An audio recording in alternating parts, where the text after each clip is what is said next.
আমরা একটা বেতন কাঠামো ঠিক করে দিয়েছি, বেতন কে দেবে এ প্রশ্ন উঠতে পারে। কিছু ছিল না, একজন ইমাম মসজিদের কমিটি লোক ইচ্ছে করলে বলবে যে নামাজ পড়াও, ইচ্ছে করলে বলবে যে চলে যাও। এটার জন্য আপনি তো একটা আইনি ভিত্তি পেলেন, এই নিয়মে নিতে হবে। মসজিদ কমিটির যদি ফান্ড সাউন্ড থাকে, আর্থিক সক্ষমতা থাকে, আমরা একটা গ্রেড করে দিয়েছি, এই গ্রেডে ইমাম, মুয়াজ্জিন, খাদেমদেরকে বেতন দিতে হবে। 2006 সালে একটা নীতিমালা হয়েছিল, বাংলাদেশের বহু কর্পোরেশন, বহু সংস্থা এই নীতিমালা অনুসরণ করে ইমাম মুয়াজ্জিনদের বেতন দিয়েছে।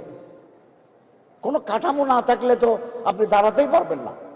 অন্তত পক্ষে একজন কোনো মসজিদ কমিটির কোনো সভাপতি, সেক্রেটারি যদি অন্যায়ভাবে কোনো ইমামকে সাসপেন্ড করে দেয়, আপনি ডিসির কাছে যেতে পারবেন, আপনি আদালতে জানাতে পারবেন আমাদের নীতিমালা দিন।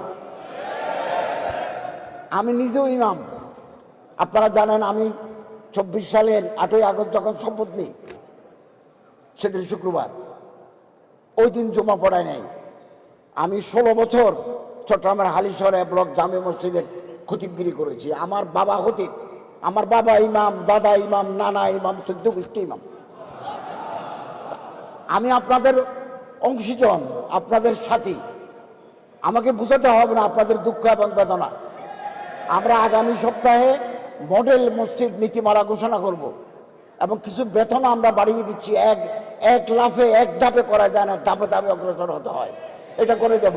2, ইসলামিক ফাউন্ডেশন থেকে আলেম ওলামা, যাদের দাখিল, আলেম, ফাজিল, কামেল, যাদের সানভিয়া ওলিয়া, ফজিলা, দাওরায়ে হাদিস, তাকমিল, ফার্স্ট ক্লাস থাকবে।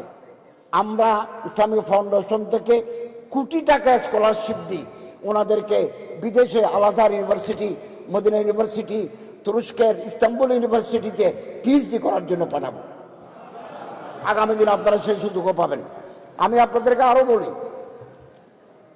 আমি ইতিমধ্যে অর্থ সচিবের সাথে কথা বলেছি এবং আমার আগে যিনি বক্তৃতা করেছেন ডক্টর আনিসুজ্জামান চৌধুরী, প্রধান উপদেষ্টার বিশেষ সহকারী, উনি ওয়েস্ট সিডনি অস্ট্রেলিয়া ইউনিভার্সিটির প্রফেসর, নামাজে কালামে বন্দা, আমরা একসাথে নামাজ পড়ি।